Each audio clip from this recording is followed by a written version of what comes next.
帶大家坐下 SkyTrain，跟住落車就會行㗎喇。係啊。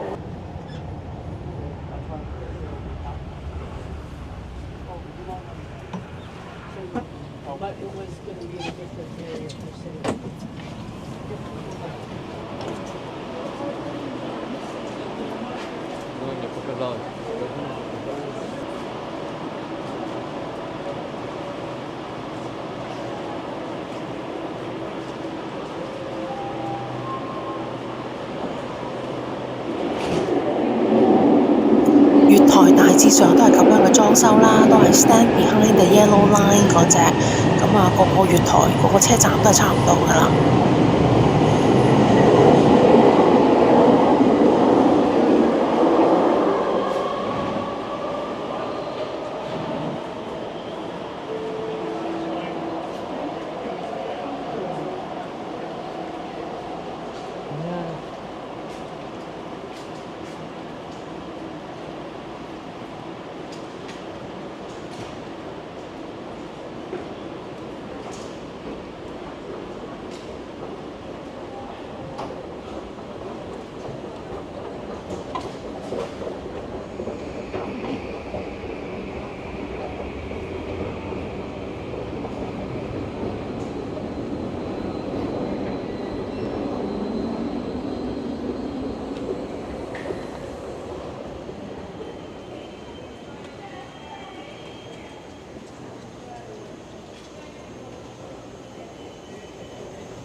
咁每次出入閘都係用好似八達通嘅卡咁樣啦，叫做咩 Compass 卡嘅。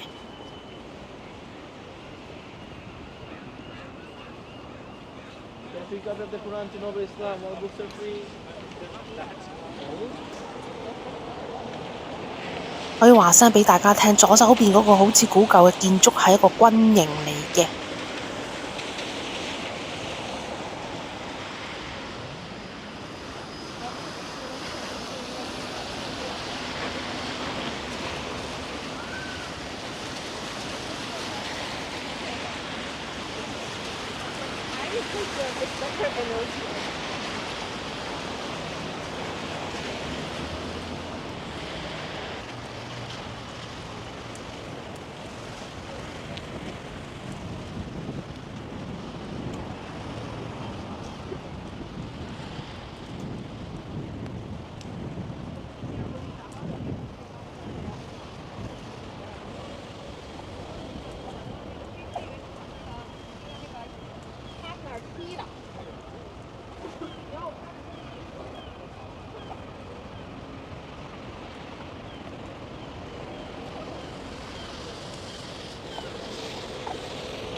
你見啱啱巴士行過呢，上面有兩支竹掃呢，嗰支係電纜，咁啊定住上邊嗰兩條電纜，俾啲電佢去行車嘅。咁呢個係即係用咗幾廿年嘅電纜啦。咁啊，但係即係車頂嗰度附近呢，就有整咗啲咩新嘅咩電芯咁嘅嘢啦嚇。咁啊，即係都係電車咁樣啦嚇。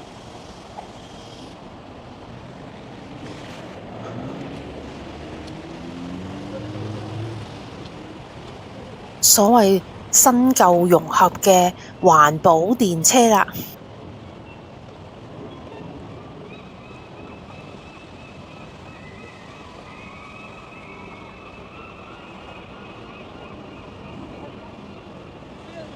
左手邊嗰個 building 呢，原本係 Canada Post 嘅溫哥華嘅總部嚟嘅。即係所有寄信啊，即係所有郵遞服務咧，中央處理都係喺呢個左手邊呢個 building 度嘅。咁啊已經冇用噶啦，改建咗之後咧就做咗即係賣咗俾啲商家啦。咁啊改建咗就做一啲商業大廈噶啦。但係咧，因為佢有歷史價值，所以佢係保留翻外邊個外牆嘅牆身嘅。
而家行緊係 West Georgia 街嗰度嘅，你睇到側邊個街牌啦，嗰、個係 building number 嚟嘅。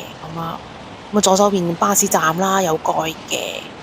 咁啊都係左手邊一啲玻璃幕牆嗰啲都係商業大廈啦。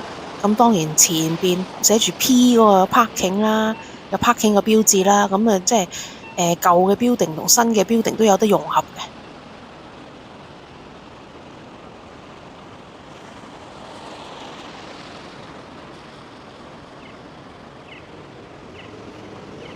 即係你睇到呢一個係舊嘅 building 嚟嘅 truck rental 咧，呢啲係舊式嘅 building 啦。咁啊，即係唔好話因為太舊就會拆咗佢嘅。咁當然即係去到咁上下都會有翻啲年份嘅，佢又會即係裝修下、改建下咁樣啦。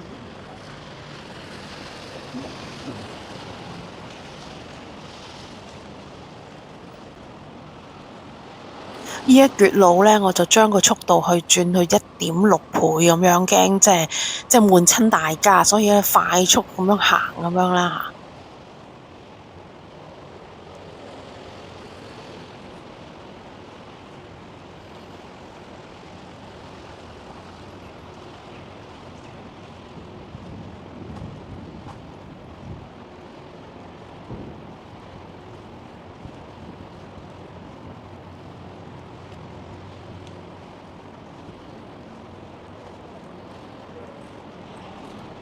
你會見到咧，左手邊一個好似羅馬鬥獸場嘅建築物係乜嘢呢？就係我哋溫哥華中央圖書館啦。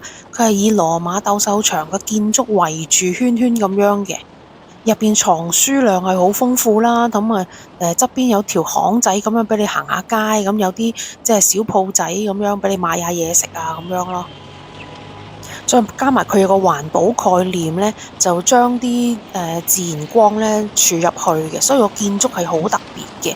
咁啊，即係有機會即係都可以去嗰度 hea 下啦，同埋環境好好嘅嗰度，哇，好舒服，可以瞓覺嘅真係啦。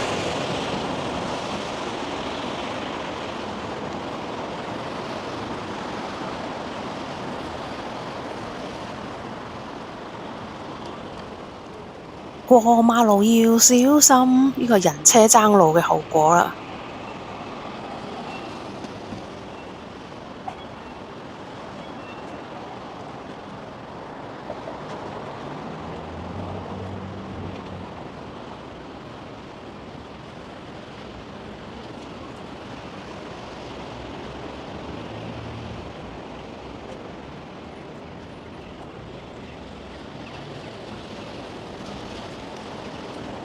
呢個 Hudson Bay Company 嗰個 building 啦，有過百年歷史嘅。當年咧話西雅圖大地震咧，嗰度話突然間我覺得好似好多螞蟻走出嚟咁樣。因為呢座 building 都有過百年歷史啦，其實都幾驚話會冧嘅咁樣。咁我嗰陣時咁啱，即係當年就係喺斜對面某個 building 度返工啦嗰陣時。咁嗰個 building 咧就好新嘅，咁啊老細咧就話唔准走啊咁啊，佢話繼續返工啊！唔准走啊！咁樣啊，啲天跌落嚟，我哋都要做嘢噶啦，咁樣。咁佢話我哋呢棟 building 啊，可以承受到9級地震噶，咁樣。咁啊，即係其實即係當然嗰間公司就唔係幾好啦個老細咁樣，因為即係如果有天災人禍咧，即係佢話死人冧樓都要做嘢噶啦，咁樣我要趕 deadline 啊，咁樣，即係冇辦法，即係出嚟做嘢。如果你遇咗一個唔好嘅老細咧，都冇辦法咁樣啦。同埋講下呢個 Hudson Bay Building 啦嚇，Hudson Bay Company 嘅 building 啦，咁佢本身咧入邊啲電線都好老舊嘅，啲冷氣咧啲電鍋又唔夠嘅，咁所以咧試過咧曾經就話，哎呀冇錢維修啊，所以咧冇冷氣啊，啲電又要唔穩定啊，跟住咧就要部分地方咧要熄燈啊咁樣，真係搞到好核突啦，好肉酸啊真係。同埋試過，因為係咁樣咧，連續幾日都冇開鋪咯，成個 building 閂咗佢咯要。左手邊個 food truck 啦，呢啲都係一個景色嚟嘅咁樣，但係我就唔會幫襯咯，因為 food truck 通常啲嘢都係貴嘅。